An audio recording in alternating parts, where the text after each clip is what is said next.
محتاجی اور ذلت سے پناہ مانگنے کی دعا۔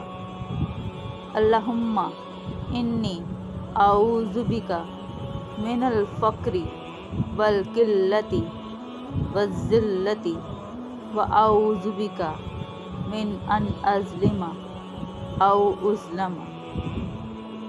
اے اللہ، میں فقر و فاقہ، مال کی کمی، محتاجی اور ذلت و رسوائی سے تیری پناہ چاہتی ہوں، اور میں اس بات سے بھی تیری پناہ چاہتی ہوں کہ میں کسی پر ظلم کروں یا مجھ پر ظلم کیا جائے۔